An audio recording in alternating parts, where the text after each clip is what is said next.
और इस बीच बड़ी खबर आ रही है जम्मू से, जहां रियासी में हुए आतंकी हमले की जांच अभी भी जारी है। अब तक गुनहगार जो हैं वो पकड़ में नहीं आ पाए हैं। सूत्र ये जानकारी दे रहे हैं कि इस हमले में 4 विदेशी आतंकवादी शामिल थे। एक स्थानीय भी आतंकियों का मददगार था।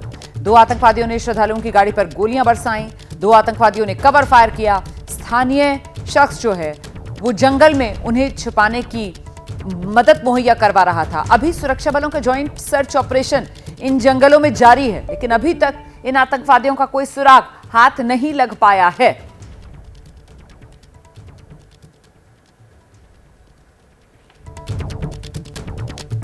तो 4 विदेशी आतंकवादी जिन्होंने इस आतंकी वारदात को अंजाम दिया, जिसमें 10 श्रद्धालुओं की जान चली गई।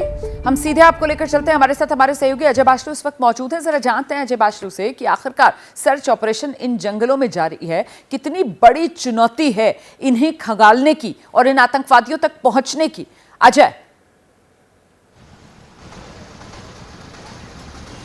देखिए रोमाना, सबसे बड़ी चुनौती जो है वो इन जंगलों की बनावट है।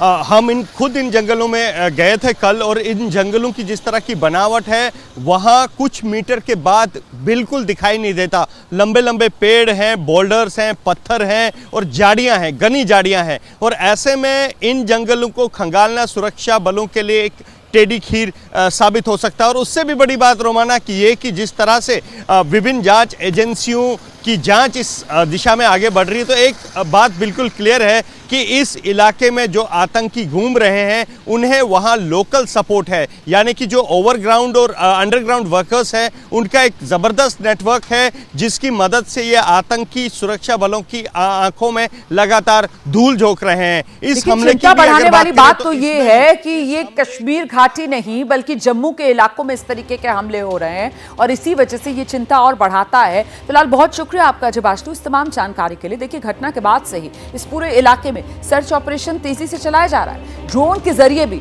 रियासी के जो घने जंगल हैं इनमें तलाशी अभियान चल रहा है। घना जंगल, ऊंचे ऊंचे पहाड़ होने की वजह से ऑपरेशन जो है, जिसका जिक्र अभी अजय भी कर रहे थे, बेहद चुनौतीपूर्ण बना हुआ है। रिपोर्ट देखिए जरा।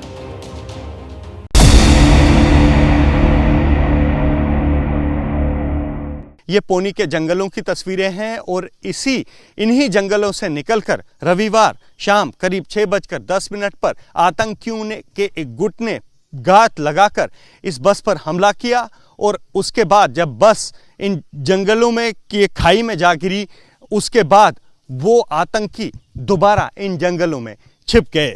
सुरक्षा बलों ने एबीपी न्यूज़ को बताया है कि दरअसल इन जंगलों की बनावट ऐसी है जो आतंकियों के छिपने के लिए एकदम मुफीद है। आतंकी यहां पर किसी भी घटना को अंजाम देकर आराम से इन जंगलों में छिप सकते हैं, और सुरक्षा बलों के लिए इन जंगलों को खंगालना एक टेढ़ी खीर है।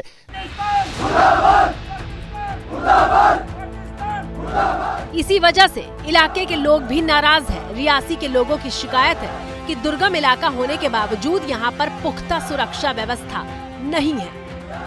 आज से मांग नहीं कर रहे हैं हम 10-15 साल से मांग कर रहे हैं कि यहाँ आर्मी की डिप्लॉयमेंट की जाए, ताकि जो सिक्योरिटी फोर्सेस यहाँ पर आएंगी तो एरिया सेफ रहेगा।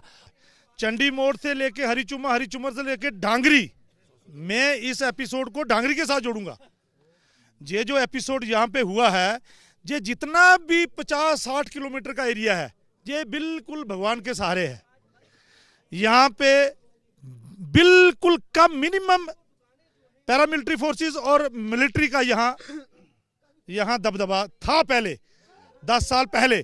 आजकल बिल्कुल ये भगवान के सहारे है। हमले में मारे गए लोगों को 10 लाख रुपए देने का ऐलान किया गया है, जबकि घायलों को 50,000 रुपए की सहायता राशि दी जाएगी। हम जानते हैं कि मौत का कोई मुआवजा नहीं होता है, फिर भी परिजनों को एक सहायता के तौर पर 10 लाख रुपए जम्मू कश्मीर प्रशासन ने मजदूरों को और घायल लोगों को 50,000 रुपए देने का फैसला किया है। वो लोग भी जिम्मेदार हैं, उन्हें बख्शा नहीं जाएगा। एक नापाक कोशिश हुई है। इसी सवाल का जवाब ढूंढा जा रहा है कि जम्मू कश्मीर के रियासी में हुए आतंकी हमले का जिम्मेदार आखिर कौन है। क्या जानबूझकर शपथ की शाम का वक्त चुना गया था? क्या शपथ के दिन पाकिस्तान की जमीन पर हमले की प्लानिंग काफी पहले हो चुकी थी? जम्मू कश्मीर के रियासी में हमला चौंकाने वाला है, क्योंकि ये वो इलाका है जहां दहशतगर्दी की घटनाएं पहले नहीं देखी जाती रही हैं। पुंछ राजौरी की तरफ जो हमारा बॉर्डर लगता है, क्योंकि वो इस प्रकार की सीमा है जिस पर कि पहाड़ हैं, कुछ और हैं जहाँ पर भी हालांकि सीमा के चप्पे चप्पे पर हमारे जवान वहाँ पर रहते हैं, लेकिन उसके बावजूद जैसे ये हमला हुआ है, इससे पहले भी 2-3 हमले हुए।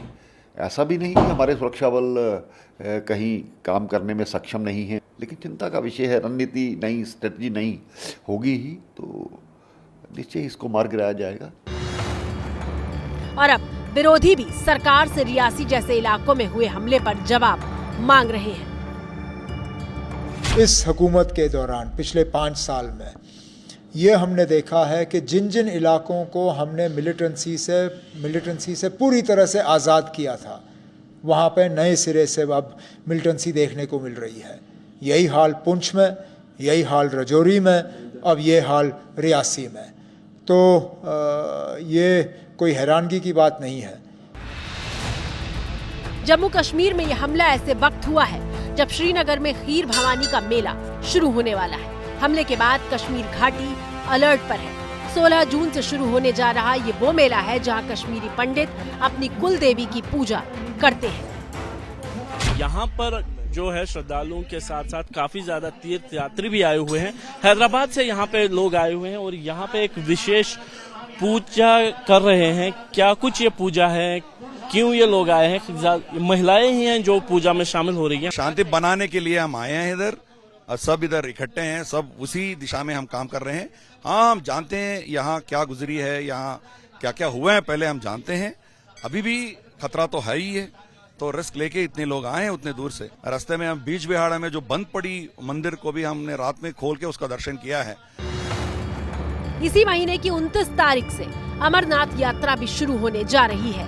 सुरक्षा व्यवस्था के कड़े इंतजाम किए जा रहे हैं। जम्मू कश्मीर पुलिस महानिदेशक के मुताबिक कश्मीर घाटी में इस वक्त 70 से 80 विदेशी आतंकियों समेत 150 से ज्यादा आतंकी सक्रिय हैं। इतना ही नहीं, जम्मू कश्मीर के रियासी में तीर्थ यात्रियों की बस पर हुए हमले ने ये साफ कर दिया है कि आतंकियों ने हमले की जगह के साथ साथ हमला करने के तौर तरीके और अपनी रणनीति भी बदली है। सुरक्षा बलों के काफिले के बदले अब वो आम वाहनों और तीर्थ यात्रियों को निशाना बनाने लगे हैं।